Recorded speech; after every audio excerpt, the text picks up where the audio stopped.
Bud Light Seltzer knows you're waiting all week for game day. Whether at home, your favorite bar, or the stadium, celebrate the first downs, the big tackles, and the touchdowns with a Bud Light Seltzer. No beer, just great tasting seltzer. Try flavors like black cherry, mango, lime, and strawberry made with only 100 calories and 1 gram of real cane sugar. Check out the loudest flavors of Bud Light Seltzer Retro Tie-Dye and Ugly Sweater variety packs available at your local beer retailer. Game day is Bud Light Seltzer. Enjoy responsibly. Anheuser-Busch Bud Light Seltzer IRC Beer, St. Louis, Missouri. That's where it's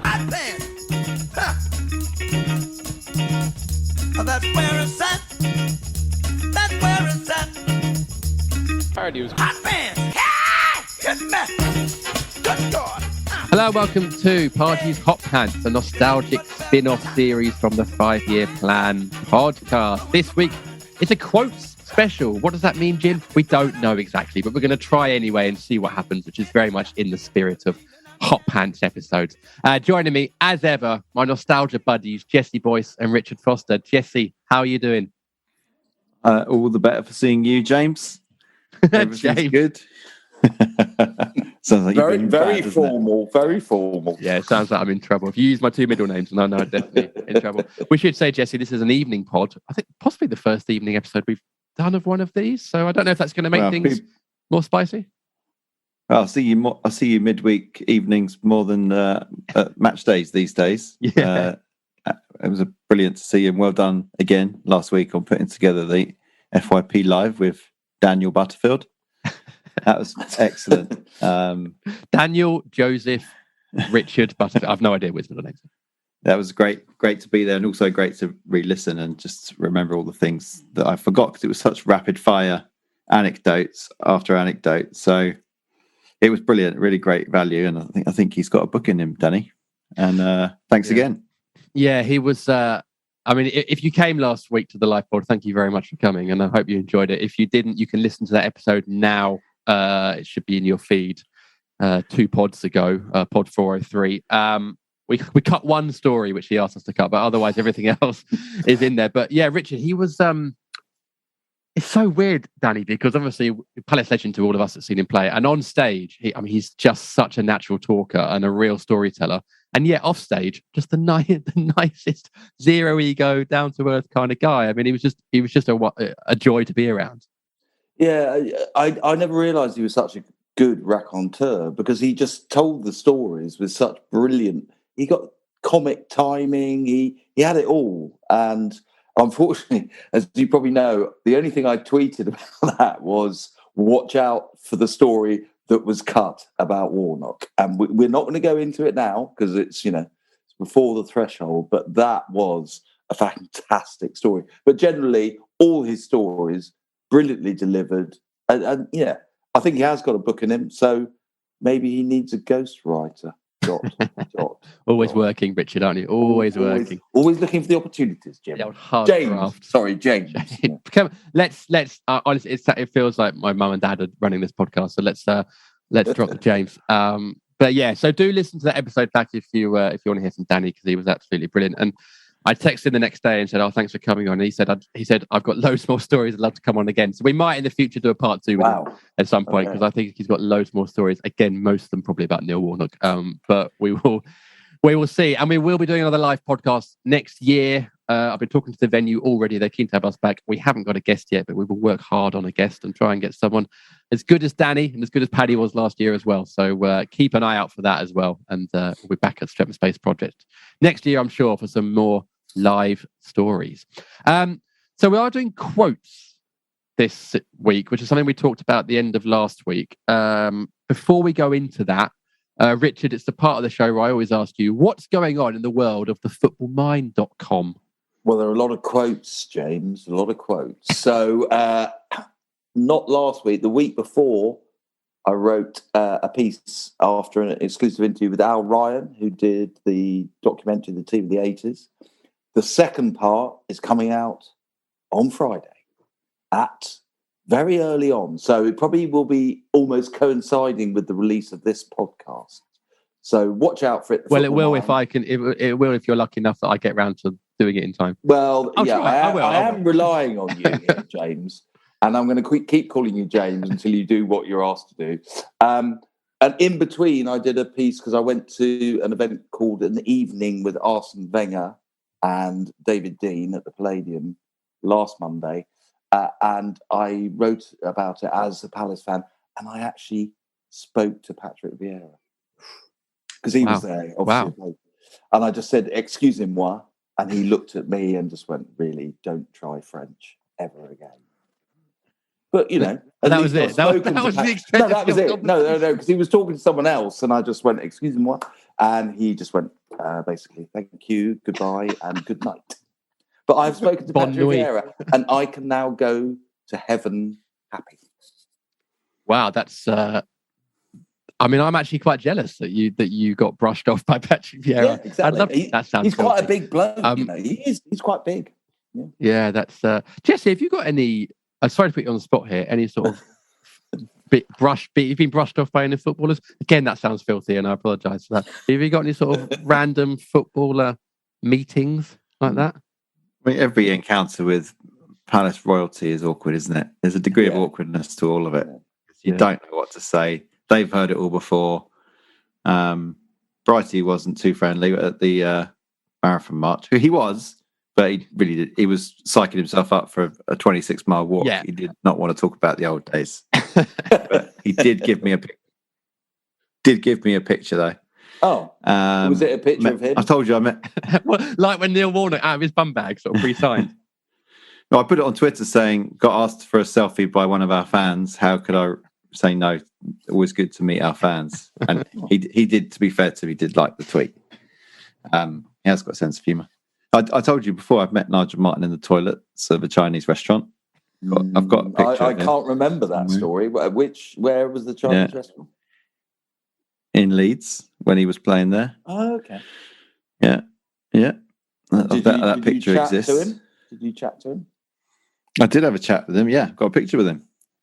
That was a long time ago. In the loo.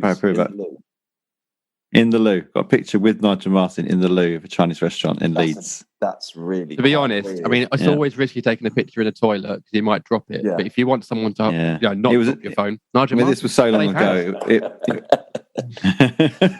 Safe hands. This was so long ago. It was so long ago. It was on a disposable camera, and there was only 2 pictures left. And I remember his buddy took the picture of me and my friend Ed and Nigel, and then he said, "Shall I take another one?" I said, "No, I've only got one left." But that completely different dynamics back in the day. Yeah. Sorry, I've got to ask a question here. What were you doing in a Leeds lavatory in a Chinese restaurant with a disposable camera? We were there to visit friends for the weekend. Oh, of course, yeah. So you always take a disposable camera if you're going to visit friends. Well, you know, these are different times. Yeah, these were different times. Okay. Yeah. Okay, youngsters, turn off now.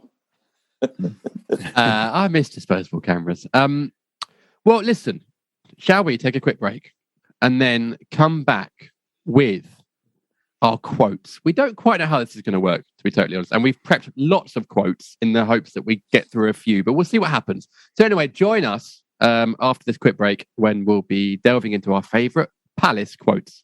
Stand up, baby. Let me see where you're coming from. Stand up, baby. Let me see. Hey, hit me. When it came to interviewing and appointing a candidate for the top job this summer, Palace got it spot on. And so can you with LinkedIn Jobs. Today, many small business owners are busier than ever, and spending time searching for the right candidate can feel like it's getting in the way of growing your business. That's why LinkedIn Jobs made it easier to find the people you want to talk to faster and for free. Jesse, you got much experience of LinkedIn?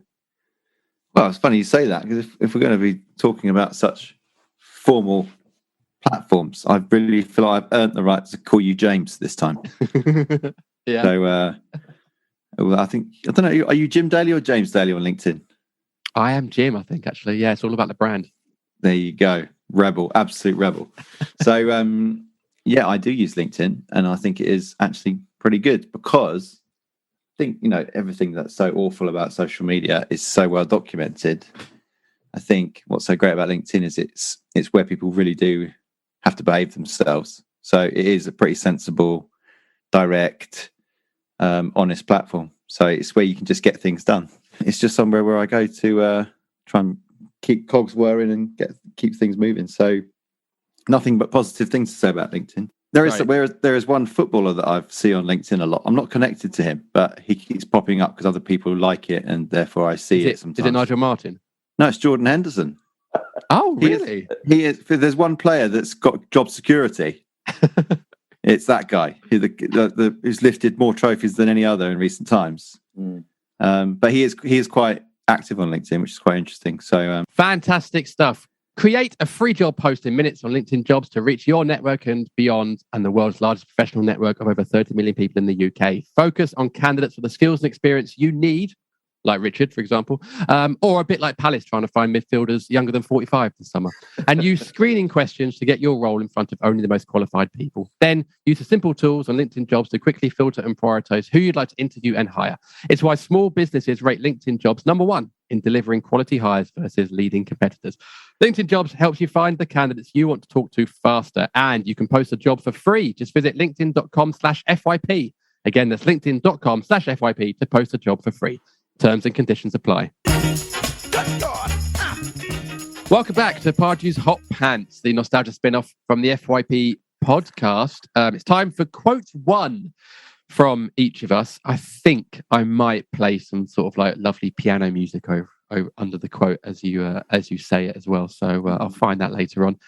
Jesse, let's come to you first. I've got an and finally on LinkedIn, Jim, if you want it. Yeah, go for it.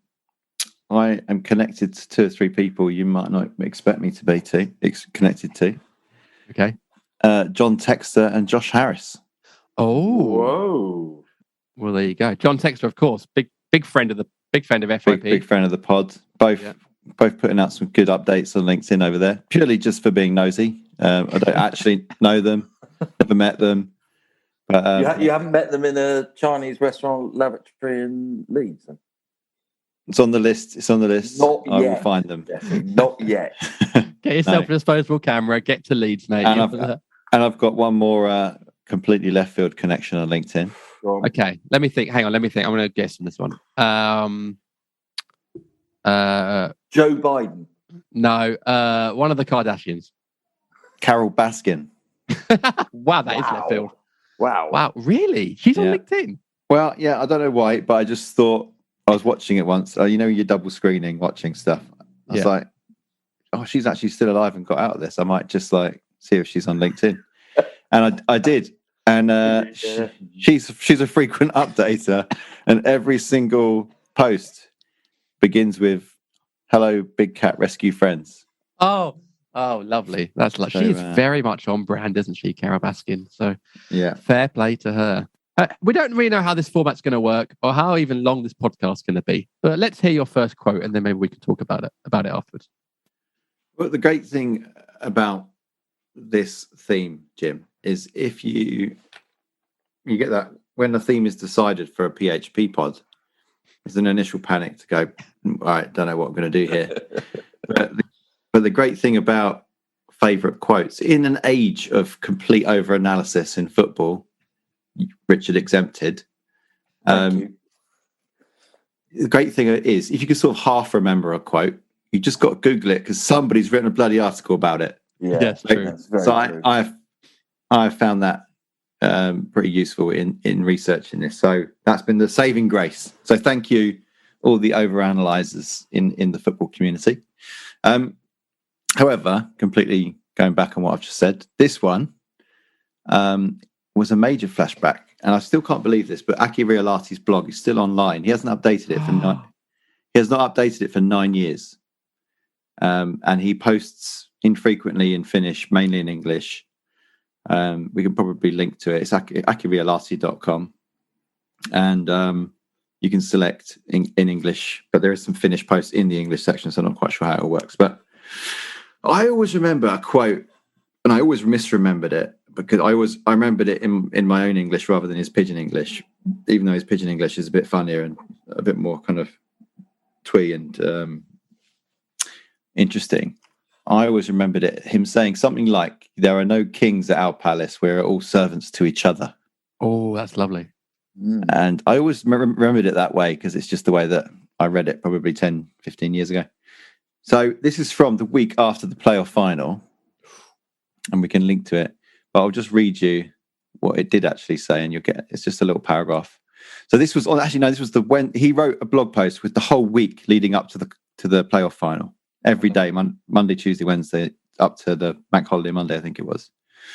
And this was the Wednesday before the playoff final. He says, "A free day. Physios have banned me from the training ground. Knowing when to have a rest is not my best virtue, especially because I'm so excited about the final. It's hard to stay at home. I did a Sky Sports interview in front of Buckingham Palace. Palace player goes to Palace or something. This looks a bit bigger than my 2 bedrooms eating kitchen flat. I prefer Crystal Palace anyway. No queens and kings there, only servants.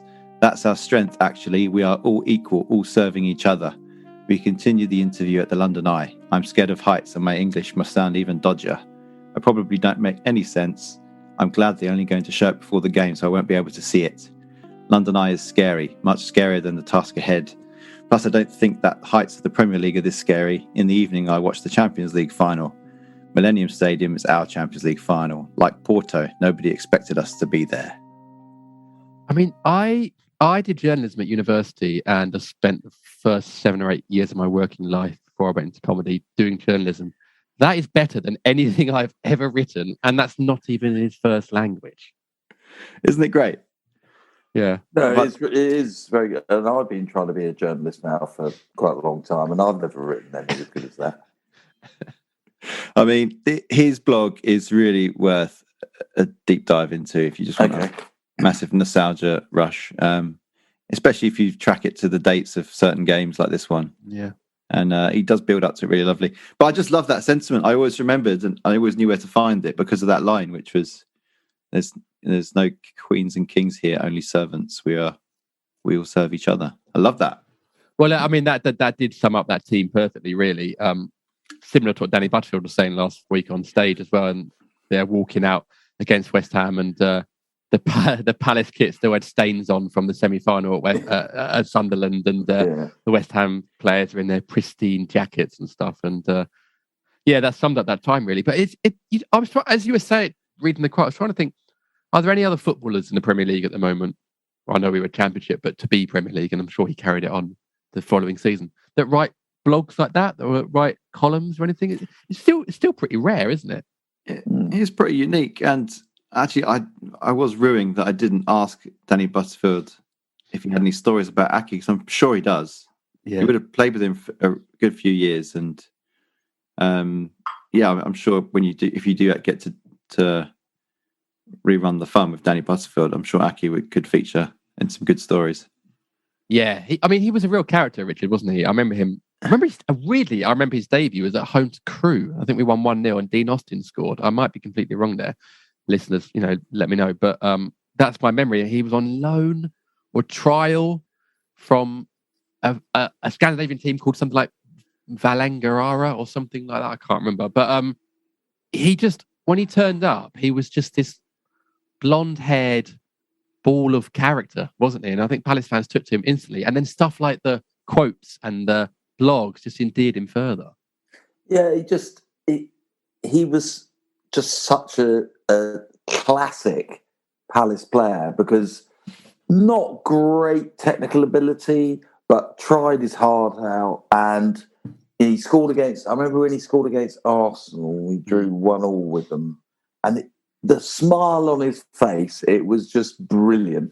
And then, did he not score for Finland against England in a qualifier? Yeah. And again, he's just one of those people. And then you follow his career afterwards, as we all do on LinkedIn. And I think he's become like the chief executive of something in Finland. Is he not a chief executive of one of the clubs? But he's, revered across Finland. But he has this madness to him as well, which is totally endearing, because we love a mad person. And he was dedicated to the cause. And, Aki Riolahti, for me, I'm going to say it now, publicly, my number one Finn. Right, I wasn't sure. Yeah. I wasn't sure where you were going to go with that. My number one Finn. I've gone through all the Finns I know. He's the number one. Sporting Finns or just ever? Lassie Viren, nowhere near it. Wow. You probably don't know who Lassie Viren is. No, the only other Kimi Räikkönen was Finnish, wasn't he? That's the only other non-football. No, Lassie Viren was a middle distance runner, very famous. Yeah. So, just to confirm, I'm sure you probably guessed already. He is on LinkedIn. Is he? Oh, great. He is managing director at HJK Helsinki. There you go. And I think, because we still follow him on Twitter and FYP, I think he's doing like the Finnish version of Strictly Come Dancing. Is he? Or something like that, some sort of dance competition. Yeah, that's disappointing. Now I don't like that. Oh, I like that. I think you go for it, Aki. I'm sure he's. What you watch Strictly Come Dancing? Do you, James? Strictly Come Dancing is brilliant. Yeah, no, it's not. It's really. Oh, no, we're not going to go into this now. No. Well, guys, the Hot Pants episodes have been great, but we might have to call it a day. How can you not like Strictly? It's fantastic. Right. We'll talk off air. Before we move on to the next quote, would you like to hear an Aki Reality story? Yes, Reality story. I'd love to, as long as it doesn't involve Strictly Come Dancing. No, it doesn't. But it does show the character of the guy. Rob Sutherland, FYP stalwart, of course, got married in 2009 to a girl he met in America. And so we went over to the ceremony, and lots of people couldn't make it over. It was in California, and quite a few of his friends couldn't go for various reasons, a few family members. So I was there, and a few other of his mates and stuff, and a few family members. So I was best man. It was actually the first time I'd ever been the best man. It was actually the moment that made me want to start doing comedy and public speaking, because it went so well. Although, to be fair, when you're a Brit doing it, I mean, I literally had to say, hello, my name's James, and they just fell about laughing. It is the easiest gig I've ever done in my entire life. But I thought it'd be a good idea to get video messages from people that couldn't make it. So, nice. I think one of his sisters couldn't come for it because she just had a baby and stuff like that. Then I thought, I could expand it out to, like, I don't know, celebrities or something. So I messaged a few Palace players, and this would have been 2009, so sort of mid to late noughties Palace players. The only player that replied was Aki Reality, and he sent a video message. Didn't know me, didn't know Rob.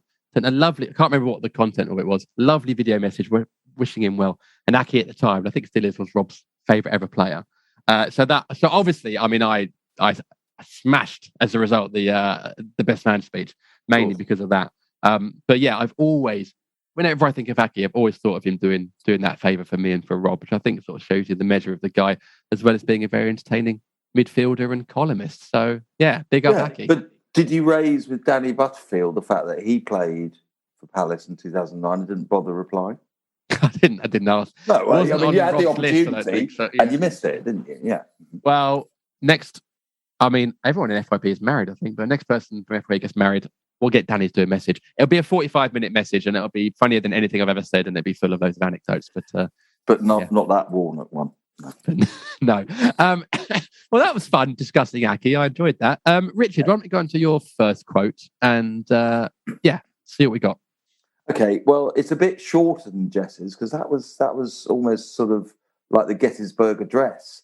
This is a little bit pithier, if I could use that word. So it is Sir Steve Coppell, and he's talking about Attilio Lombardo. So this is it. Attilio Lombardo is starting to pick up a bit of English on the training ground. Oh no. The first word he learned was wanker. That's the quote. It's no longer than that. I mean, I think having gone to the evening with Arsene Wenger and David Dean, there was a story about Patrick Vieira, which was just as good. Okay, so Vieira came over to England not knowing a word of English. So he'd come from Milan. He'd obviously been in France before then.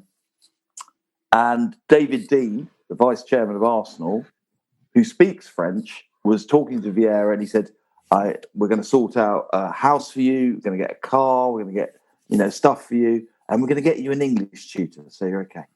Said all in French. Then 2 weeks into Vieira's stint at Arsenal, Dean comes up to Vieira, again in French, and just says, "So, Patrick, have you picked up any English?" And Vieira went, "What?" And Dean then said, "So, what have you learnt in English?" And Vieira just went, "Tottenham are shit." And then Dean goes, "Oh, Well, who taught you that? Thinking this tutor's no good, and he just went Ray Pala. So, when you're doing languages at clubs, that's the sort of stuff you should be doing, isn't it? Really. So, Attilio Lombardo, the first word he learned was wanker, and useful word, isn't it? Would you like to know if Attilio Lombardo is on LinkedIn? Yes, please. Well, oh my God, is he really? It's good and bad news. There are a few Attilio Lombardos, a few Attilio Lombardis. There is no Attilio Lombardo with his profile photo, but there is one Attilio Lombardo without a profile photo who calls himself an allenatore presso Torino FC, which means coach at Torino FC. And I can't speak Italian, Jim. Sorry, I can't. I've checked his Wikipedia page. He was coach at Torino from 2016 to 2018. So I think that might be a Lombardo dead LinkedIn account, but possibly genuine. But he was involved in the Italian team in the Euros. So more recently, 2019 to current, he is with the national team with his old mate Mancini. Azzurri. Grazie.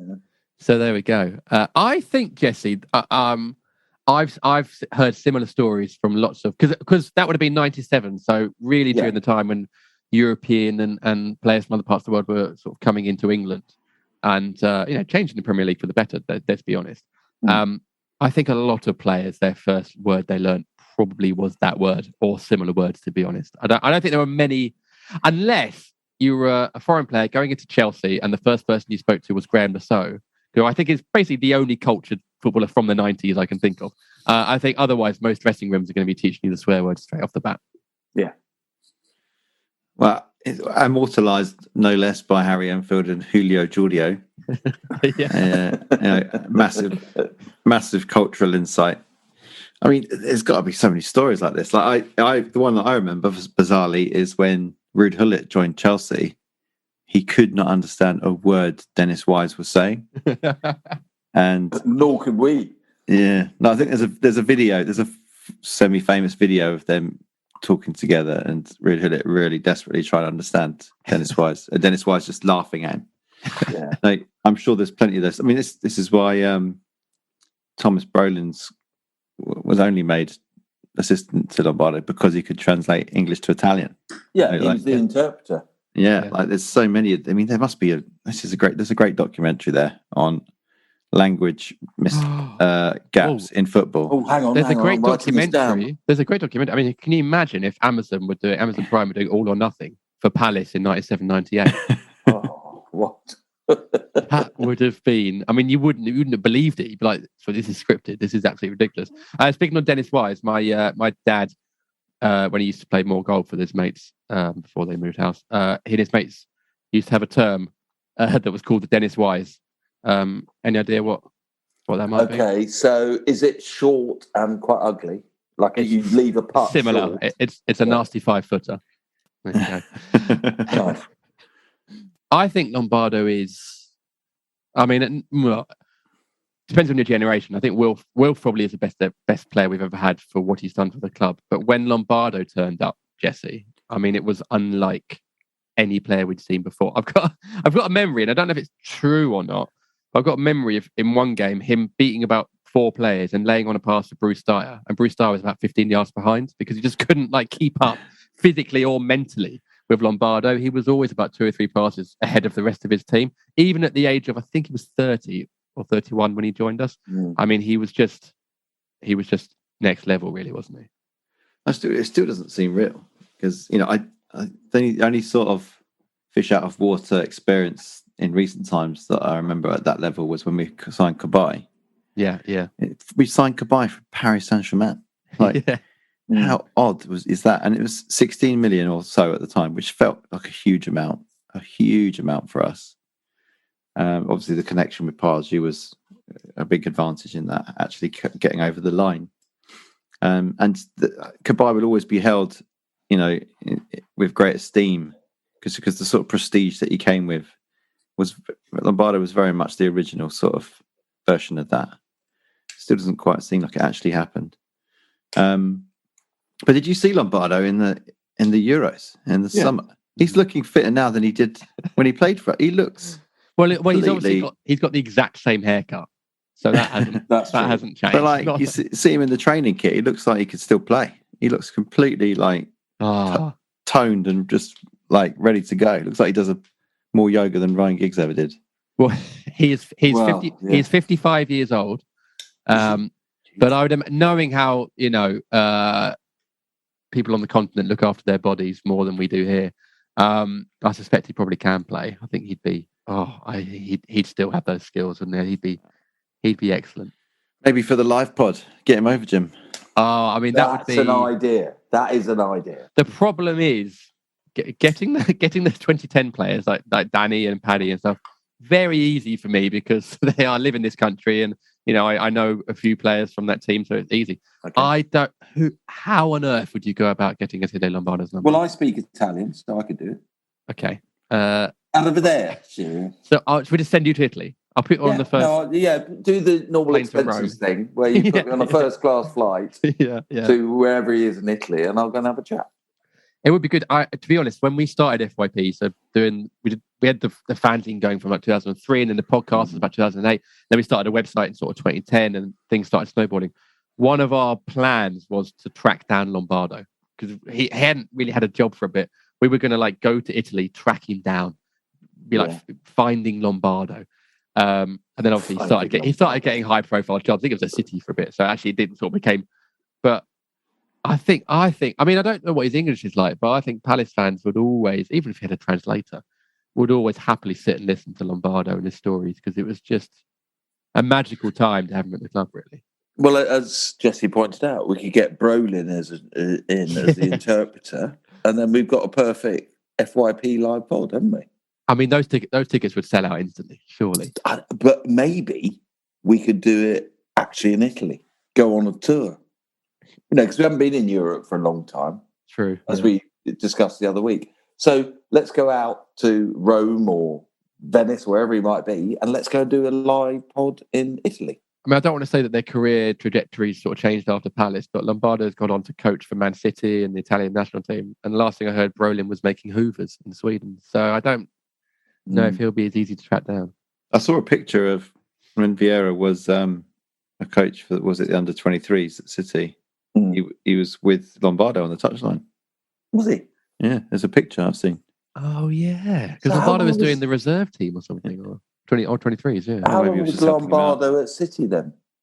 I can't even Under remember. Mancini. Of course. Do you know what? He wasn't there long. Roberto. 3 No, years. I mean, 3 years he was there. oh, because yeah. they played together at Sampdoria, didn't they? So Yeah. Oh, yeah. They came. But he was there 3 years. So when they won the title with the Aguero goal, he was their He was co-assistant. there. Yeah. Should have got him on then. Manchester's a lot closer than Milan. Missed opportunity. But what you could do is you could send Jesse to a Chinese restaurant in Leeds, and I bet you he'll bump into him in the loo. Get disposable camera. Yeah, exactly. Mancini will be back. He'll be back in the Premier League. He'll bring Lombardo with him, probably at Newcastle or something like that. Give it a few years. Oh, Nostradamus move over. Jesse's in town. I could see that happening. Yeah, I could see that happening big time. Oh, man. Lombardo, yeah, what a player. Just makes me feel happy thinking about him. Some of the players in that team as well. Matt Janssen and Marcus Bent turned up. We played some good football. I mean, we let in a hell of a lot of goals, but we did play some good football at times as well. So, well, we did have David Tuttle. Oh, Dave Tuttle actually would be a fantastic life podcast because he was like the Butterfield before Butterfield. He was very much Joker of the dressing room. So he would have some stories. Although I think the Joker on the pitch as well. I feel like he might be quite old school. At least Butterfield is a bit more sort of up to date. I don't know if we'd probably have to cut all of Tuttle's stories, I think, to be honest. Stand up, baby. Let me see where you're coming from. Stand up, baby. Let me see. Hey! Hit me. It's nearly Christmas, and that always brings the busy, festive football period. So what better way to unwind than with 10 free beers from Beer 52? And much like Palace offering up the goods this season, so are Beer 52. They are offering FYP listeners 2 extra free beers on top of the usual 8. So that's 10 free beers in total. Just go to beer52.com/FYP. That's the word beer and the numbers 52.com/FYP. And all you have to do is cover the postage costs of $5.95. And if you do it before the 17th of December, you'll get those 2 extra free beers. Jesse, I believe you've been sent some Beer 52 beers kindly by them recently, and you're a fan. I am. I've got one here with me, Jim. There you go. Oh, look at that. Now, what's this? What's the name of this one? Naughty and Nice. It's a there you go. chocolate and stout, smooth, rich and dark. But it's 5.9%. I think the great thing about what you get sent is it's just a sort of pick a mix. It's all different types of beers. So this one looks a bit of Christmas fodder to me. I think that will get sunk over the next couple of months. But yeah, there's always, you end up trying something that you like and something you've not tried before. So it's a win-win-win. It's nice that they've named the beer after Richard as well. I mean, so each month, Beer 52 send experts around the world to find the best beer available anywhere on planet Earth. And each month, their members receive a new case, usually from a different part of the world. Members have had beer from more than 40 countries across 5 continents. So treat yourself this Christmas with a Beer 52 plan that works for you. If the dark beer is not your thing, simply choose the light option. There are choices that you can make. And as well as the delicious beer, you receive Ferment magazine, which delves into beers, breweries, and themes. And you'll also get 2 delicious snacks to wash down with the beer. After redeeming your first case, you'll join the monthly beer club, which is £24 a month. But there's no minimum commitment. And like Lucien Favre this summer, you are free to change your mind, and you can pause and cancel at any time. Just go to beer52.com/FYP and pay the $5.95 postage, and do it before the 17th of December to get those 2 extra beers. Should we go on to my quote then for part 1? I'm going to go with this quote from genuine friend of the podcast, Clinton O. Morrison. And this is from 2001. And it's 2 separate quotes. So the first quote is a follow-up to the second quote, which happened before. The first quote is, "I want to apologise to Michael Owen and Liverpool, as I was misquoted." And at the time, the quote went, it was after Palace beat Liverpool 2-1 in the 2001 League Cup semi-final first leg. "I was looking at all the opportunities Owen had and wishing I could have had some of them. I would have put at least 2 of them away. I don't think Owen's been the same since his injury problem. He's just a bit low on confidence at the moment. All I can say to him is keep your head down, work hard and hit the target. You'll score goals eventually." I'm going to say it, Clinton. I don't think you were misquoted. But, I mean, to be honest, Jesse, and that's 2001 Michael Owen, who I think by that point had possibly won the Ballon d'Or, or at least been nominated for the Ballon d'Or, scored at the World Cup, probably scored close to 100 goals for Liverpool already by that point. One of England's best ever strikers. But that shows, and obviously we've had Clinton on the pod multiple times, and he's still the same Clinton, and he's still brilliant with all this punditry. That shows the confidence that Clinton had at that point to be offering advice to England's best striker. I remember that game. That was after that was the Selhurst leg, wasn't it? Yeah. And was it when Heskey and Owen were up front? Yeah. And they both kept skying it over the bar. Yeah. Yeah. I think Clinton attracted a lot of heat from Liverpool fans after that. But, you know, he just took his moment, didn't he? And then some. I'm in the spotlight. I'm going to use it. And not only have I shone off the pitch, I'm going to create some turbulence off the pitch as well. I remember that. I mean, how long ago was that? That's 2001, so that's over 20 years ago. Wow. Incredible. I remember that. So Clinton got the second in that game. Andreas Rubins opened the scoring for us with an absolute thunderbolt from the edge of the box. If you're too young to remember this game, do go and Google it, because it was a bit of a seminal.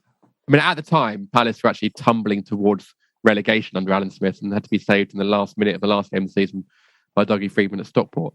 But in the Cup, we were something else that season. We beat Sunderland in the previous round, who I think were a Premier League team at the time. We also beat them in Sunderland in the FA Cup about a week later as well. But that Liverpool game, I've never really known an atmosphere at Selhurst like it until probably more recent years when we've been in the Premier League. It was electric. And when Rubin scored that goal, I'd say it was probably the most, and I'm going to use a sort of a youthful colloquialism here, the most #limbs moment I think I've seen in the home. So I was sitting in Block B at the time when I used to be sort of younger and louder. And my memory is that 2 of the guys that sat, I didn't know anyone in my row. I was about 3 or 4 rows behind Rob, but I didn't actually know anyone in my row.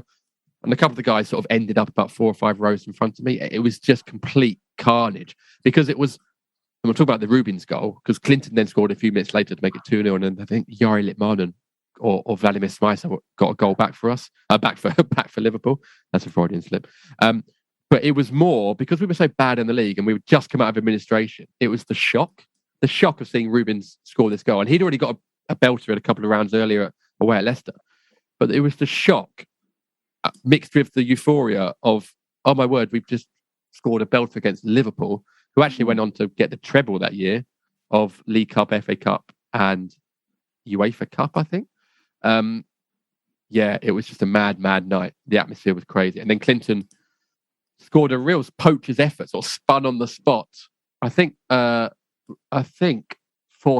who had a very good season for us that year, sort of laid one off to him on the volley, and Clinton smashed it in the top corner.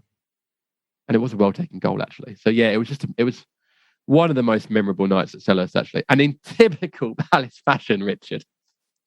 And I think a lot of Liverpool fans feel like Clinton got his comeuppance, because after those quotes, we went to Anfield, 2-1 up, thinking, you know what, hold out for a bit. Yeah. They'll be on the ropes and they'll come at us. Maybe hit them on the break. We could be in the final. We were 3-0 down within about 15 minutes and went on to lose 5-0.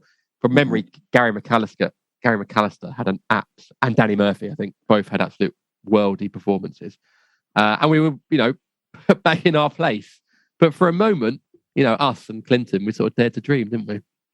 Yeah, it was just, there's odd snatches. I actually went to the replay. It was an FA Cup replay at Anfield when Julian Gray scored twice. Yeah. And we beat them 2-0, and Friedman was sent off. Yeah. And it was, one of them was actually a Hencher own goal. But I do remember driving up there thinking, we have not got a Scooby here. We're going to get absolutely hammered. And we had no expectations. And then Julian Gray scored. And then I think Friedman then got sent off. And we were just hanging on for dear life. And then we got another one. And I remember coming out of Anfield, and we were just in this daze. We're just going, what has actually just happened here? And we went for a curry, as you do, in the middle of Liverpool. And we ended up, we were staying in some Premier Inn or something by the docks. And it was just, I just still was shaking my head thinking, how the hell do we do that? But usually what we do is, as you say, 2-1 up for the first leg. We got a chance here. Smashed. 5-0, 3-0 down, and whatever it was. 16 minutes. But it's just a weird, I was thinking about this the other day, weird how when we go to Anfield, we either do incredibly well or we do incredibly badly. Obviously the 9-0 is the classic. We've been beaten 3, 4, 5-0, but we've also won there quite a few times. And it's just an odd thing how we either do really, really well or we do really, really badly. At least we got our loss at Anfield out of the way this season. So that 5-0, that 2-1, then that 5-0, and then the FA Cup game you're talking about, which I think was February 2003. Yeah. That actually got the ball rolling on us being Liverpool's bogey team, because in the next 13 games, and obviously we weren't in the Premier League for a bit, there was a couple of FA Cup games, we beat them 7 times. And that includes us coming back up again and playing them in the Premier League. One draw. So 8. That is amazing. Out of 13 unbeaten against them. And then the last win was the 2-1 win, I think, the Allardyce, April 2017 when Allardyce was manager. Since then, 1, 2, 3, 4, 5, 6, 7, 8, 9, 10 games against Liverpool. Richard, how many defeats? Would it be 10? It is 10. Yeah. So and very probably much quite a heavy goal difference their way. There's a 2-0, 3-0, 7-0, 2-0. Yeah, it's not pretty. But for a time, we were Liverpool's bogey team, and it was absolutely beautiful. And of course, culminated in that Christian Ball game at Selhurst, which is another great Liverpool game under the lights at Selhurst. So, for about, what would that be? 2003 till 2013. So for 10 years, we had Liverpool in our back pocket. The decade. There you go. That was, never mind. It was a good decade. And do you know what's interesting about Clinton as well, Jesse, is that some players, after that kind of public, I guess, trolling at the time, and some would say humiliation in the second leg, might have sort of wound their neck in a bit. Clinton did not change a single iota and still hasn't all these years later. And I think that's just why we love him so much. Yeah, and I think he's done such a great job of transitioning into the media world. You know, he's a well-respected pundit, straight out the blocks, isn't he? I think he does Sunday Supplement pretty much every week now, and in the international break he did 5 Live as well. He's been on 5 Live for a while. Yeah, but they did a football league special because there was no Premier League games, obviously. So Clinton was on that. Yeah, I like him. I think he's got some good. He's got good counter arguments too. You know, he's definitely sort of researches his the opposition and whoever's playing and their track record. Whenever I've seen him put arguments to a game. So yeah, I think we're going to see a lot of him. I don't think he's going anywhere. No, and what's nice about him, and he did a few Palace games during lockdown for, I think, Amazon and possibly BT, to have a pundit that actually knows about Palace, because most of the time Palace are on and they're probably playing a top 6 team and people talk about that team and don't bother with Palace. He was coming on and saying some actual stuff that Palace fans were like, yes, finally, thank you. Someone that actually understands what our club's about, and that is always refreshing to have someone that not only knows your team, but loves your club as well, which Clinton always will. So we love Clinton. And in fact, actually, would be a very good live guest for a live podcast as well. So yes. Might see if he's up for that at some point. And I've just Googled, but unfortunately not on LinkedIn. So never mind. Guys, I don't know if we'll have time for 3 quotes, but let's take a quick break and we'll come back with another quote each. But this has been a lot of fun. So I'm looking forward to see what other quotes you guys got lined up. So we'll be right back with more quotes after this. Stand up, baby. Let me see where you're coming from. Stand up, baby. Let me see. Hey, hit me. Good God. Bud Light Seltzer knows you're waiting all week for game day. Whether at home, your favorite bar, or the stadium, celebrate the first downs, the big tackles, and the touchdowns with a Bud Light Seltzer. No beer, just great tasting seltzer. Try flavors like black cherry, mango, lime, and strawberry made with only 100 calories and 1 gram of real cane sugar. Check out the loudest flavors of Bud Light Seltzer Retro Tie-Dye and Ugly Sweater variety packs available at your local beer retailer. Game day is Bud Light Seltzer. Enjoy responsibly. Anheuser-Busch Bud Light Seltzer IRC Beer, St. Louis, Missouri. Bud Light Seltzer knows you're waiting all week for game day. Whether at home, your favorite bar, or the stadium, celebrate the first downs, the big tackles, and the touchdowns with a Bud Light Seltzer. No beer, just great tasting seltzer. Try flavors like black cherry, mango, lime, and strawberry made with only 100 calories and 1 gram of real cane sugar. Check out the loudest flavors of Bud Light Seltzer Retro Tie-Dye and Ugly Sweater variety packs available at your local beer retailer. Game day is Bud Light Seltzer. Enjoy responsibly. Anheuser-Busch Bud Light Seltzer IRC Beer, St. Louis, Missouri. Welcome back to Pardew's Hot Pants, the nostalgic spin-off from the FYP podcast. It's time for quote 2. Jesse, who's your second quote? Okay, so this is a slightly different tack. So this is someone talking about Palace rather than someone from the inner circle. So this is Pep Guardiola. You might have heard of him. He in the All or Nothing rubbish manager, always losing at home. Yeah, sort of slightly average. He in the All or Nothing series about Man City, that PR exercise. There's quite a sort of well-known sideshow where that's the season they won the league. But there was one moment where he had his guard up and we drew with them 0-0, ending like a 30-odd game run where they'd won every game or something like that. And we had the chance to beat them, didn't we? Because Zaha won a penalty, but Luka put it over the bar. I think it was was it New Year's Eve?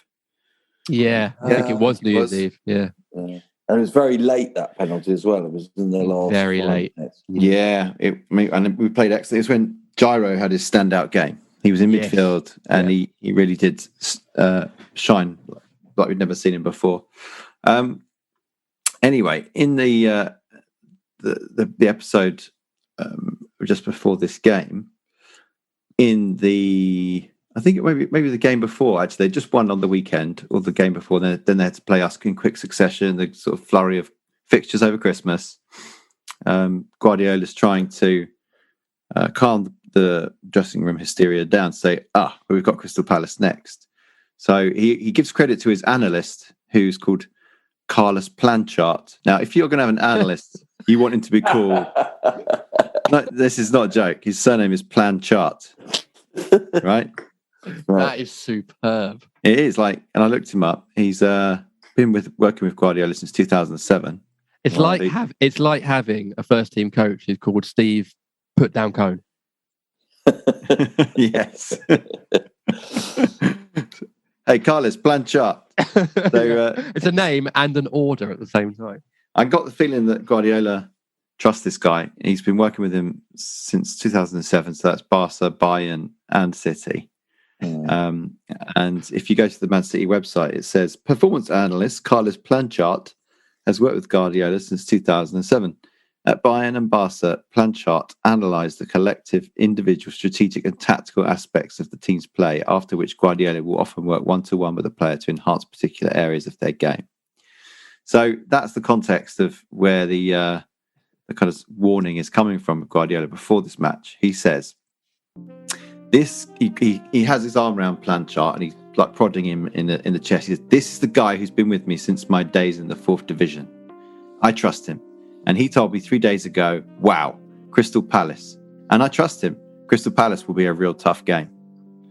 So that was quite fascinating, wasn't it, when we saw that? And it rung true. And you always saw that Guardiola had a lot of respect for Hodgson. He always, not just because of his experience and how sort of well thought of he is around Europe and in all the leagues and all the nationalities he's coached, but he got the better of him at least a couple of times. So I just think it's a real nugget, and especially in a year where Guardiola and City were really at the top of their strengths and top of the game. So what do you remember? What do you remember about that?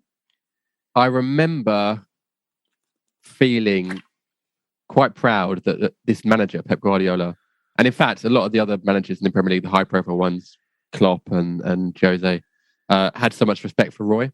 And that actually sort of helps me have more respect for Roy, not that I didn't at the time. So I've always thought that, and I think that's a real measure. You can tell the measure of someone by how other people sort of react to him. So I think that was... I'm still really tickled by Carlos Planchart. I think it's the greatest name I've ever heard in my life. It reminds me of like back in sort of medieval times, people would have the surname of their job. So like the baker would be called Baker and like the butcher would be called Butcher. And that's why people now have those names. Schumacher. Yeah, exactly. So Schweinsteiger, these would be your names. So he obviously was just like the medieval version of the town analyst, I guess. Clearly, it's also near enough the sort of real life manifestation of Alan Sugar's Carlos Kickable, isn't he? Yeah. I just think it's the greatest name I've ever heard, and I'm now a massive Planchart fan. I do have a theory though with Guardiola, maybe less so because I think he is quite a trustworthy person. But do you think, Richard, that any of that was true? Or do you think it was a way of him psyching up his players? I mean, if you've got a man called Planchart as your analyst, then you can't pull the wool over many people's eyes, can you? Actually, I'm going to have to contradict Jesse here because actually Edison saved the penalty because he didn't blast it over. Luca didn't blast it over, and it was actually in injury time. Are you watching it? You look like you're watching it. No, I'm not watching it. I'm just looking to the heavens. I think one of the things I remember most clearly about that game, apart from the fact we did incredibly well, and they were on an 18-match winning run. So they'd won their previous 18 games, not drawn 4. They'd won 18 on trot. Was when Punchin took out De Bruyne? Yeah, De Bruyne, yeah. Oh, my goodness me. I mean, he didn't just take him out, he smeared him. And you just thought, and the City, I still have City fans having a go at me about that tackle. And also, who else got injured? Was it Gabriel Jesus, I think, got injured in a completely accidental... No, I think it was Jaro, wasn't it? You're right. No, it was... It was either him or Mendy. I think it might have been possibly Mendy. No, I think it was. No, you're right. I think it was I think it Jesus. was, and it was completely accidental. There was no foul, and they still go on about it 4 years later because it was actually New Year's Eve, 2017, which I did check, and it's just nice to break those records, isn't it? It's nice to be the one that, and it's almost poetic, the fact we didn't win it because we should have won it because we had a penalty in injury time. But the fact that we still broke that run, and that was a feather in our cap. Well, and weirdly, as you say, for Hodgson, it was a massive feather in his cap. well, I mean, two things. Firstly, the punch and tackle, I can still see it, and City fans were like, "You've broken De Bruyne. Yeah, It's going to be outrageous." De Bruyne was actually back within about 2 weeks. Yeah, Punchin was out for months. Punchin injured himself way worse than De Bruyne with that. Not that I'm trying to justify it, but he injured himself way worse. Although, in theory, it might have stopped City scoring on the break. So, maybe it was worth it. I'd say probably he was one step away from getting his belt out to stop De Bruyne. But that would have seemed at the time, I think, for Palace and where we were, wow, this is as good as it's going to get against City, and fair play to us. Less than a year later, we're beating them at the Etihad. And again, that was stopping some sort of unbeaten run, I believe, at the Etihad that has probably stretched back a long while. With also... Do you want a nugget now? Do you want a nugget? Always. So, Man City have played 51 games in the Premier League at 3:00 on a Saturday. They have only lost 2 of those 51 games. 2 weeks ago, they lost 2-0 to Crystal Palace, and then they lost 3-2 to Crystal Palace at home. Those are the only 2 defeats they've had in 51 matches on a Saturday at 3:00. Is that what, under Pep or ever?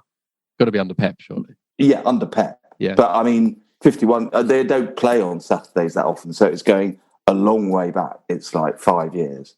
But isn't that the most extraordinary nugget you've ever come across? Well, that is madness, really, and not something you'd ever expect as a Palace fan. And actually, weirdly, makes sort of his quote that Jesse's picked out almost like a weird premonition.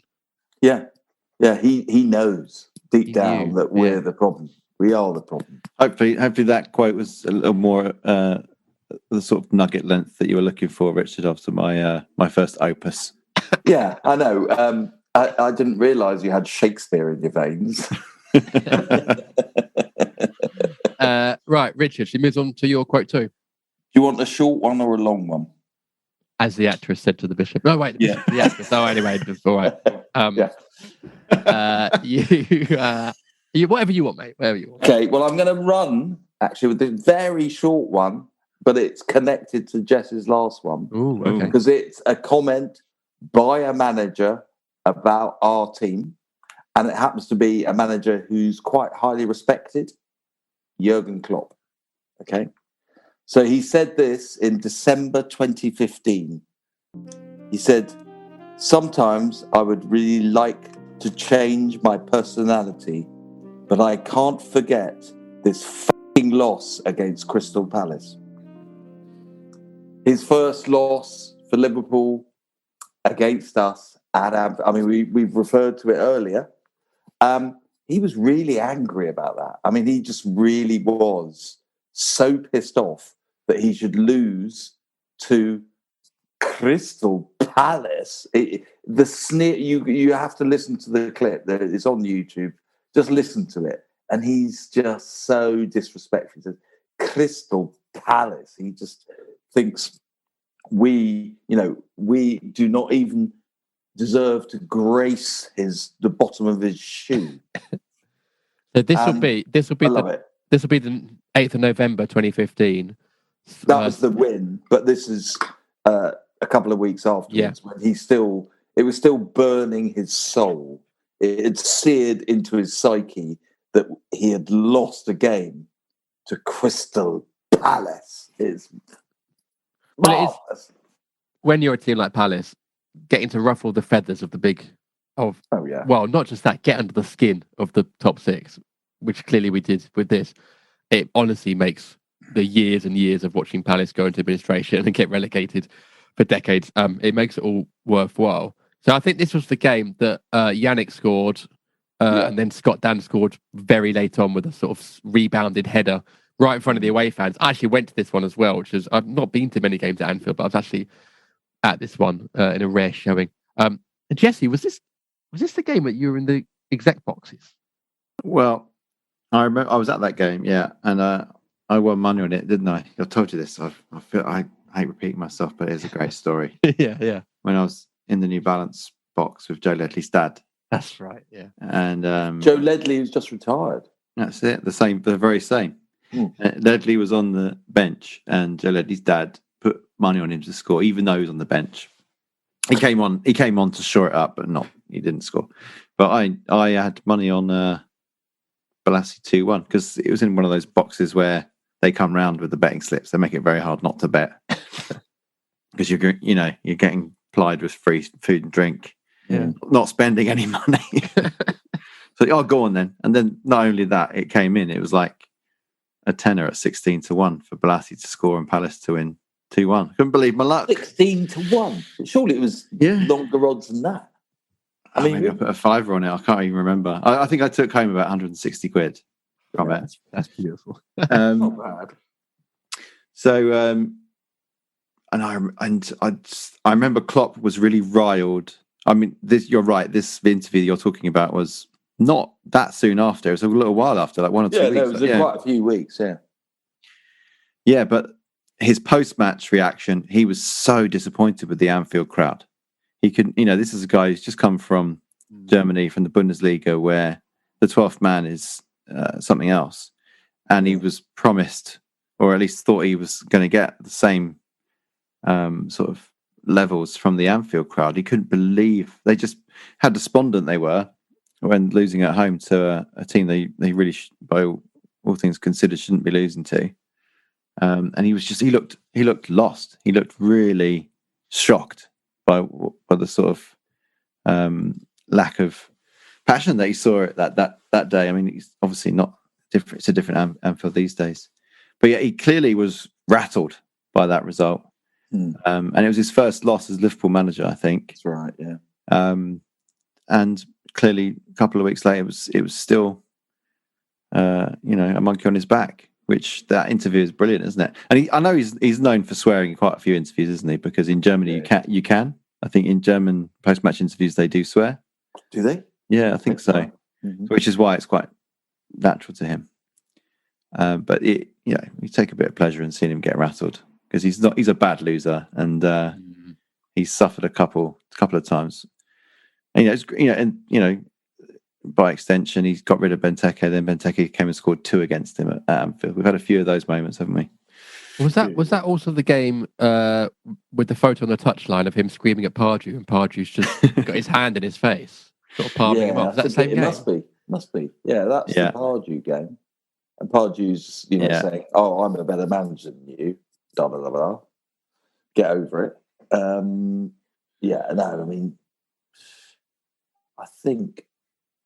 So we've beaten them there. We beat them under Allardyce. As we were saying, we either do really well or we do really badly. But I don't think many teams have beaten Liverpool at Anfield as often as we have in the last 5 or 6 years, have they? Yeah, our last 4 years have not been good. Our last 4, I agree, but we did do them twice. But before that, yeah. Yeah, before that, 2017, 2015, 2015. And we were very unlucky when we lost that 4-3 game. It's when Julian had a bit of a nightmare, didn't he? Yeah, we were very good then, actually. Very good. Yes, we were unlucky then. But the other thing I remember about Joe Ledley's dad was... I'm sorry, that's Joe Ledley's dad, yeah. Mm-hmm. Yeah, just came to mind. He was very pleasant, very... he obviously wasn't that far a journey from South Wales to Liverpool, so he was quite pleased about that. He could get home quickly. He was quite happy about that. And I remember it was just after that period where Joe Ledley had become famous for dancing in the Wales changing room every time they beat someone in the Euros that year. Yeah. Or around then. He was famous for it over a little period, wasn't he? Yeah. And he took a bit of credit for that. He said, "Yeah, people say he gets his dancing from me." So, I love Joe but I Leslie's do. dad. What a claim to fame. Not the footballing skills, his dancing skills. But dancing That's what I skills, got from it. Yeah. Oh, Joe Ledley. Joe Ledley. He came up on the main pod this week. Actually, I can't remember what I was talking about him, but yeah, he was a very enjoyable player to watch. Once he grew the beard out and became this dancing Welsh warrior, yeah, he was a great player for us, and did score against Liverpool a couple of years before that, didn't he? When Balassi did the little flick Yeah. over. Yeah. No, I enjoy Joe Ledley as well. Another potential live pod guest. I think he might be quite good actually for a live Christ, podcast. you're going to have to get a bigger bloody space here. Well, What about the Albert Hall? we need a bigger stage for him to do his dance moves on. So Definitely. obviously, Well, I think you should pair up a couple of players, Jim. I know that it might be prohibitive cost-wise, but what about Danny Butterfield and Sandor Torgelli? That would be. poor Sandor. All that era of that team. There seems to be some sort of story about Sandor Torgelli, but yeah, I don't think he was the most popular player in the. It's a shame though, because actually Kavides, he wasn't that keen. Kavides, yeah. Well, it was. I mean, he was right. There was a sort of they just. I wonder if actually they just literally had stuck to the squad that got them up with one or two additions rather than changing everything. You know, I wonder actually how he would have done because they had such a good. I know we're going off topic. Such a good togetherness from that 4 or 5 month run to the final. You actually wonder whether that would have spilled over. But we'll never know. Would you like my final quote? Absolutely. Yes, please, James. Okay, so this is I would please stop calling me James. It's got one of those. Hang on. Sorry, Jim. Is Jurgen Klopp on LinkedIn? Oh, good question. I mean, I don't know. I'm going to say probably not. I reckon probably not. Well, there's a Jurgen Klopp who's a head coach of LFC Boston. Oh no, there is a Jurgen Klopp manager and it's in German. Oh, so possibly, yeah. But what's he say the current job is under his manager of Liverpool Football Club? Get away. It's loading now. I'll let you know later on. It might be, I mean, it could be someone with a fake. I'm going to have a look at this. Oh, it's in Swedish, not German. So I suspect probably not. Rubbish. Probably not. But someone called Jurgen Klopp is the head coach at LFC Boston. So I don't know if that's okay. Slightly dodge. So no, to answer your question, probably not.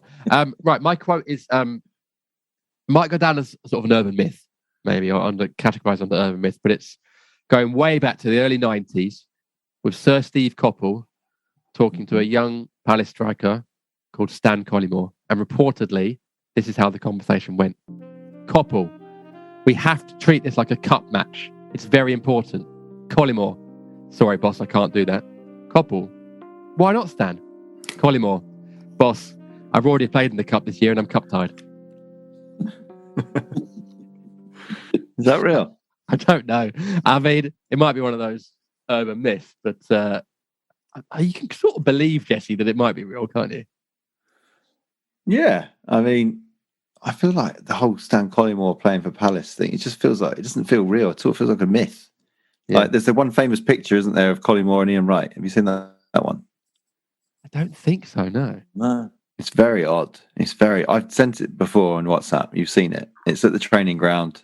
One of them's wearing really short shorts, and one of them's got a dodgy tash, probably Collymore. Yeah, I've got it now. I'm looking at it now. Yeah, he has got a very dodgy tash. Yeah, and he's in a bright red and blue, very early 90s shell suit. He looks a little bit like he's got his hair slicked back. He looks a little bit like they've gone on like a 1920s gangster night out, and actually he looked better off in a pinstripe suit. But yeah, very odd photo. Yeah, it's a sort of recreation of Bugsy Malone, SE25 level. Whoa, he looks really very weird. odd, isn't it? Looks really weird. we'll treat that. He's got no shorts on, has he? He has got no shorts. I mean, Yes, no, you're it's right. not shorts. He's got no shorts on. No, I mean he's very much the bagginess of early 90s shell suits is doing a lot of heavy lifting there. I would pay good money. I'd pay good money for that jacket. No, that's pretty cool. It's a cool jacket. No, it's not. It looks like it should be Adidas, but it's not. It's clearly not. It's going to be Buckter, isn't it? The knockoff back of a van manufacturer that Palace used at the time. But yeah, it does look pretty cool. But Stan Collymore obviously wasn't very successful. But I think we got him from Southend, or did we sell him to Southend? I can't remember. I think we got him from Southend, didn't we? And he only scored one goal for us. Is that right? Didn't play very much. Only scored one goal, and then he went used to come on a sub all the time, didn't he? Yeah, and then he went to Forest or found his way to Forest and suddenly sort of blossomed into this like powerhouse of a striker. And there's a video clip that's done the rounds on Twitter in the last sort of year or so of him back at Selhurst. I want to say, judging by the Palace kit, 93, 94, 95 maybe. And he's just running rings around the Palace defence. I mean, he literally just gets the ball in the edge of the box and bulldozes through about 3 or 4 players and smashes it in the top corner. Which I'm guessing Richard would have been a very, very different player to the one that, you know, had mini cameos, whatever it was, 91, 92 for Palace. Yeah, I just do remember him. And you're right, actually. He was sold to Southend after he left us. But I just remember him coming on as a sub and being really effective, although, as you say, he only scored 1 goal. But he looked, it's like Wright, when he first started, he used to come on as a sub and look really good. But he went on to great things. Collymore, I mean, obviously he became a pretty good player, didn't he? He scored quite a lot of goals for Liverpool. Always used to score against Newcastle in ridiculous 4-3 games. And did pretty well at Villa as well. But as you say, when I vaguely remember him playing for us, and he just felt like he was a bit raw, talented, but just not quite the finished article. Whereas clearly he developed into a pretty finished article. His goal stats actually at basically everyone but Palace are really good. It's pretty good, yeah. This is according to Wikipedia, so obviously it might be completely wrong. And I think Wikipedia only show league games and their stats, but it's 1 goal in 20 for Palace. Then he goes to Southend, 15 in 30s. That's classic 1 in 2. Forest, 41 in 65, which is insane record. Liverpool, 28 in 64, so nearly 1 in 2 as well. And then his career does start to drop off a bit. But yeah, what a player. What a player he was. And actually, it's funny, Jesse, you were saying about Lombardo earlier. So my first game was 92. So by then, I think he'd possibly gone to Southend or maybe was about to leave. So I never saw him play for Palace. But my formative years of a Palace fan are watching Palace go down in 93, back up again in 94, down in 95, and become a yo-yo team, which is basically when he peaked as a player. And you'd look at the TV and think, how do we let this guy go? This guy played for Palace. Are you sure? As you say, it didn't quite feel real. So it was a very, very weird for a young Palace fan at the time to think that we let this guy go. Wasn't there a similar scrape we had? We were offered Andy Cole as part of the Ian Wright transfer. We turned it down. No, I've never heard that. That's true. Andy Cole. Yeah, he was at Arsenal as a young player. I think it was that transfer. Wow. We turned him down as part of the deal. We took the cash, no part exchange. Because part exchanges were all the rage back then, weren't they? Never get any part exchanges these days. It's gone out of fashion, Jesse. It's definitely out of fashion. Oh my word! What, Richard? What a sliding doors moment that would have been for Palace, wouldn't it, Richard? I definitely think there's a part exchange book or nuggets. There's an article in part exchanges. I've already got a documentary on languages, and I'm going to write a book about Aki Riolati. So, what else have I got to do now? Part exchanges, please. Part exchanges. There was a couple of sliding doors moments for Palace then, because obviously, I mean, can you imagine a young Andy Cole? My word. We got Marco Gabbiadini instead with the Ian Wright money, who to be fair to him, had been very good at Sunderland, I believe, but obviously struggled for us.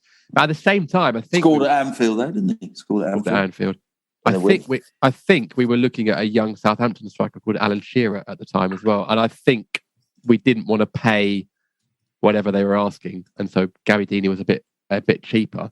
Yeah. Can you imagine if we'd just forked out a little bit more money for Alan Shearer? I mean, yeah, could have been very. The 90s could have been very different for Palace, couldn't they? Do you remember the first ever Palace Premier League game? Yes, it was at home to Blackburn. Who scored twice? Alan Shearer. Yeah, I was there. That was my second ever game. It was my brother's first ever game at the age of 5. Or I'd have been 8. Yeah, 7 or 8, and he was doing 5. And my first game was the 1st of January that year, home to Notts County, 1-0. Gabbiadini actually scored on my first ever game. Yeah. Then Seb got the Blackburn game, and in my memory, every time there was a goal, the cheer was too much for him, and he cried. So of course, in my memory, he cried 6 times, which was absolutely hilarious. But actually, I spoke to Dad about this recently, and apparently by the 3rd or 4th goal, he got used to it and quite enjoyed it. And I think Simon Osborne scored a last-minute equaliser. Gareth Southgate scored for us.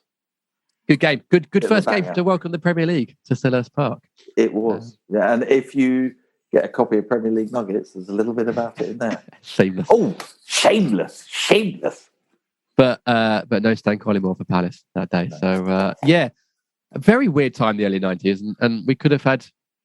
I mean, we got Chris Armstrong not long after, who was very good. But we could have had some incredible forwards. It sounds like playing for Palace in the 90s, but it wasn't. This is what's weird about that picture that we talked about of Wrighty and Collymore. Is 30 years old this year.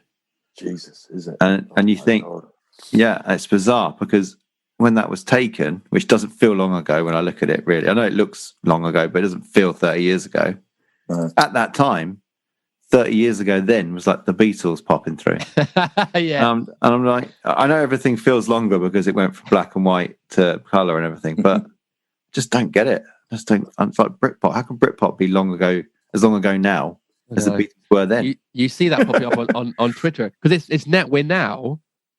Hang on. So 1990 was 31 years ago. Yes. So we're now further from 1990 than we were in 96 when they sang about 30 years of hurt from 66. It's insane. Yeah. I mean that's just unacceptable, isn't it? You've just fried my brain. I mean, it's quite late now, and I'm really my brain is frazzled. Yeah. So that's just Maybe it's the white depressing. pork talking. Isn't that mad? So it would be. Last year would have been, or this year would have been 56 years of hurt if we're still counting, which I have been every tournament since Of course. 1996. So yeah, I'm sure we'll hit 60 years of hurt very soon, which is terrifying. Anyway, should we take a quick break and do 3 more quotes quickly after that? How do you feel about that? Totally, yeah. I'm there. Yeah. All right. Join us after this. Stand up, baby. Let me see where you're coming from. Stand up, baby. Let me see. Hey, hit me. Good God. Bud Light Seltzer knows you're waiting all week for game day. Whether at home, your favorite bar, or the stadium, celebrate the first downs, the big tackles, and the touchdowns with a Bud Light Seltzer. No beer, just great tasting seltzer. Try flavors like black cherry, mango, lime, and strawberry made with only 100 calories and 1 gram of real cane sugar. Check out the loudest flavors of Bud Light Seltzer Retro Tie-Dye and Ugly Sweater variety packs available at your local beer retailer. Game day is Bud Light Seltzer. Enjoy responsibly. Anheuser-Busch Bud Light Seltzer IRC Beer, St. Louis, Missouri. Bud Light Seltzer knows you're waiting all week for game day. Whether at home, your favorite bar, or the stadium, celebrate the first downs, the big tackles, and the touchdowns with a Bud Light Seltzer. No beer, just great tasting seltzer. Try flavors like black cherry, mango, lime, and strawberry made with only 100 calories and 1 gram of real cane sugar. Check out the loudest flavors of Bud Light Seltzer Retro Tie-Dye and Ugly Sweater variety packs available at your local beer retailer. Game day is Bud Light Seltzer. Enjoy responsibly. Anheuser-Busch Bud Light Seltzer IRC Beer, St. Louis, Missouri.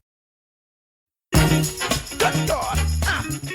Welcome back to Party's Hot Pants, the nostalgic spin-off from the FYP podcast. We got 1 more quote each. This has been a lot of fun delving into the past as we do on this spin-off series. Richard, I come to you first. What is your final quote for this episode?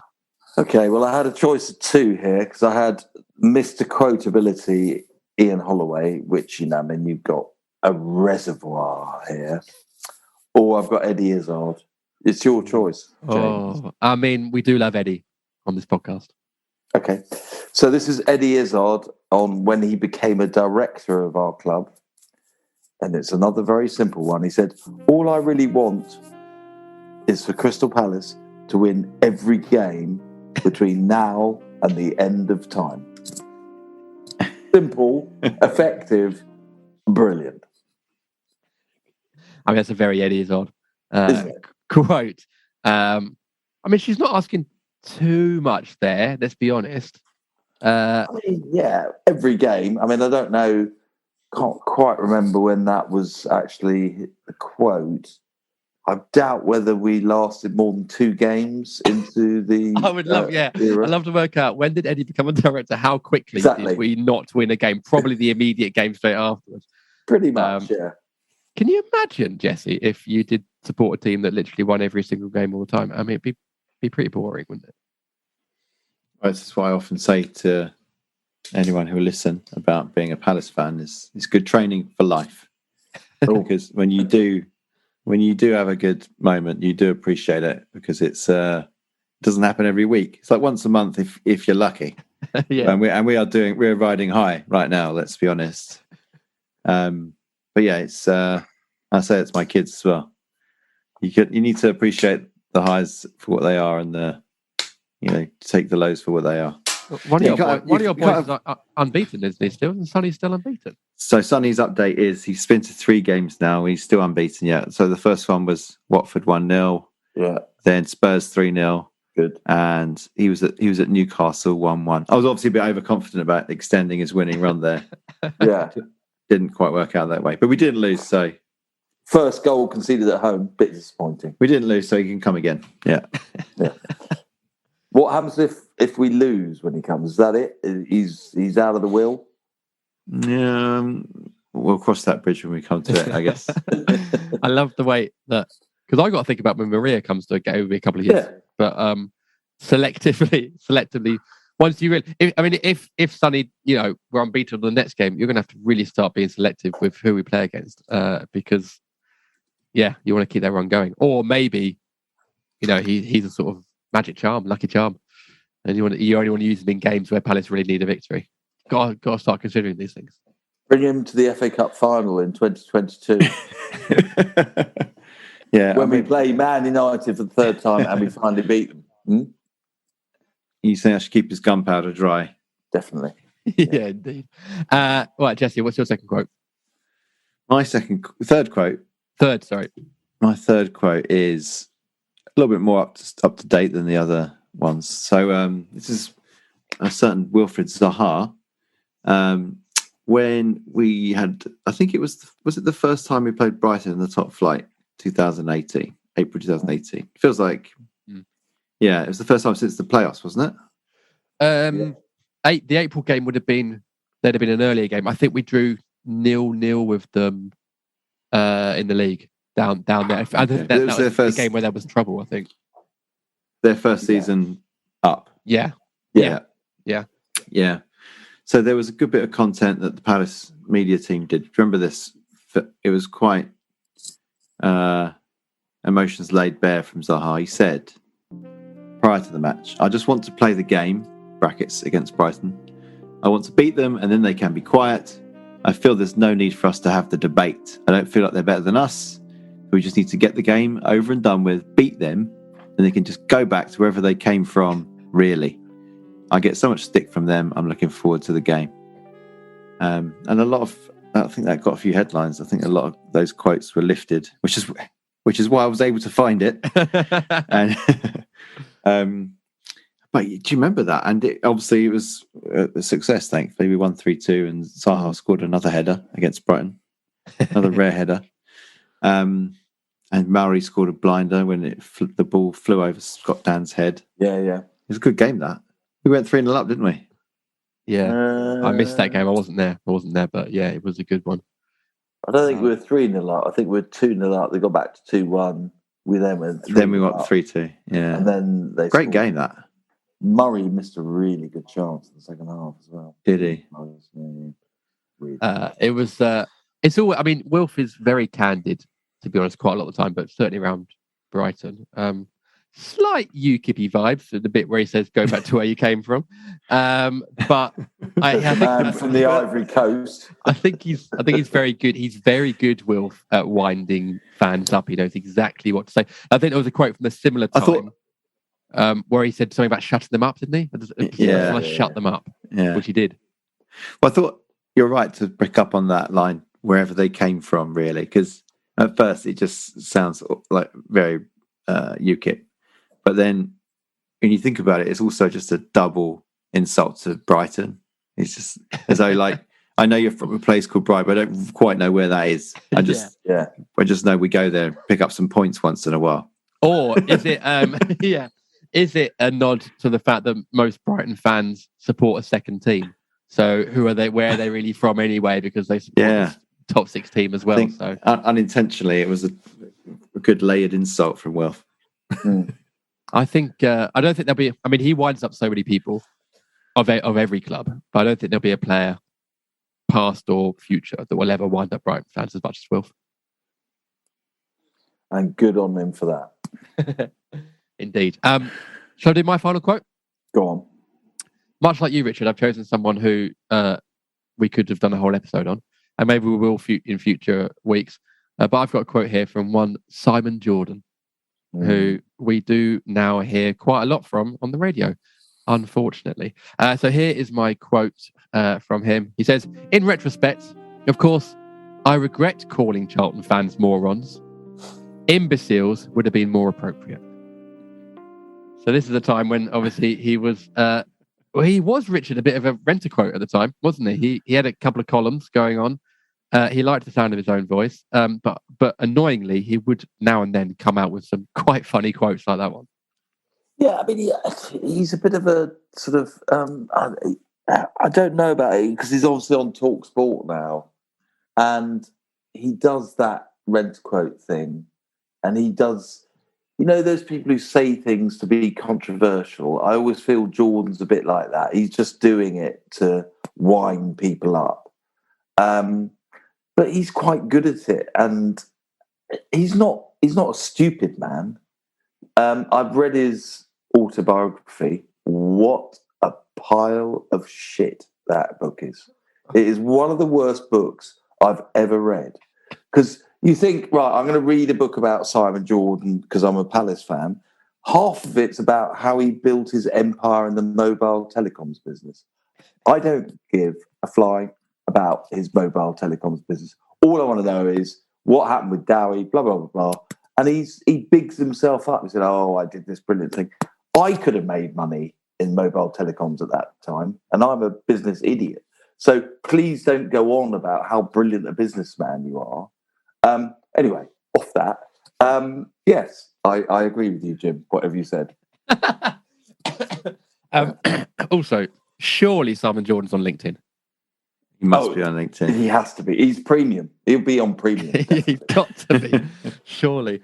There'll be a special orange thing in his... well, I mean, Richard has very successfully there just eradicated any chance of Simon Jordan ever coming on the podcast. Sorry, are we going to invite him? I'll try if you like. No, to be honest, no, and I don't think he ever would. I think it'd be a very awkward conversation. But he presided over quite a sort of weird time at Palace, Jesse, didn't he, really? Sort of saved the club, gave us one season in the Prem, and then didn't try to, but inadvertently almost ruined the club as well. I was surprised to hear Danny Butterfield speak quite fondly of him, really. I think it's because he didn't kowtow to his sort of huff and puff. He he said, he took the mickey out of his aftershave. Yeah. And he thought that indeed, like in the same way that I imagine Clinton Morrison would talk to him. Yeah. And I know that they got on as well. So I think you were Marmite to Simon Jordan. He either hated you or he had time for you. And I think it was interesting to hear Danny Butterfield got on with him. He's making a good living for himself, isn't he, in his second life on TalkSport? It seems to be working for him. But I think whenever you see him say something, you see a lot of people going, okay, I think he's got a good point. You see that a lot. Even if it's dressed up with a lot of kind of vitriol and huff and puff. But it seems like another another lifetime ago, doesn't it now? Because it's just everything's so unrecognisable, apart from the stadium. Yeah, exactly. I don't think we should, ever get away from the shoddy, shaky Selhurst Park. I think if they built that new ridiculous thing, it wouldn't feel the same. Let's keep it as it is. It needs an upgrade. I sit in the main stand and come on. So the do leg I. room's appalling. It's awful. It is, yeah, it's awful. And it's typical Palace. Typical Palace. If they can build that new main stand but still somehow keep the vibe of Selhurst, and it's nice. It's a Crystal Palace they've gone for, so yeah, I know that. We'll see. But I mean, they need to have. You need to have your knees up by your nose. Whatever happens in the main stand, you need to have that. On that point, did you see that picture of Peter Crouch when he was last at Selhurst? No. Here you go. I'm just going to put it up. You just said with your knees up to your nose. There you go. Oh my word! Let's have a look at this. You have to scroll down. Hang on, let's have a look. Why is it not loading? Come on, loading. Yeah, mine's loading. Crouchy's facial expression says it all. Here we go. That is me. That is me on a match day in the main stand. That is me. That is typical Palace. Yeah, just for anyone listening, he's sat right back down the front by the dugout on executive seats, which are basically normal seats with a little bit of leather on, with zero leg room, literally with his knees in his chest. Great photo. But he is ridiculously tall. I mean, what can you do? He is, but even so, we need better leg room. It has to be done. And also, what you don't want is Jake Humphrey that close to you. Oh, I don't mind Jake. I don't mind. You don't mind Jake Humphrey? Yeah. Oh, God. We've opposed a lot of things tonight, haven't we? Strictly Jake Humphrey. Oh, man. Jake's don't okay. Get me on Jake Humphrey. It's really... God, that guy was... Right, I think we should end before Richard and I disagree on something else. Guys, thank you so much. I think that worked as a format, didn't it? Quotes. I think we could do it. I think this could be a long-running series, Jim. Yeah, there've been many James. Many quotes out there to find. I've still got a few left over. I'm sure you guys do as well. So we'll do it again at some point. Although, of course, as ever, we're always open to suggestions. So if you're enjoying this series and you've got a suggestion for a themed episode for us for Padres Hot Pants, then do email us, contact@fypfanzine.uk, or tweet us, or Instagram or Facebook us, which is all at FYPFanzine. But until next time, Jesse, thanks for joining us, and see you again very soon. JD, I'm just going to add you on LinkedIn and give you a recommendation. I'd appreciate that. Thank you very much. And Richard, I'll see you again soon, and we can discuss how great Strictly is. Well, it won't last very long. I need to get you into Strictly. Honestly, it is entertaining. It is. I'm not. I'd rather support Charlton. Oh, wow. I'll welcome you before next episode. Anyway, in the meantime, thank you very much for listening. Enjoy the rest of your week, and we'll see you again very soon. Goodbye. Good God. Hey, you look much better time. What finds up, blowing my mind. Kept you going up.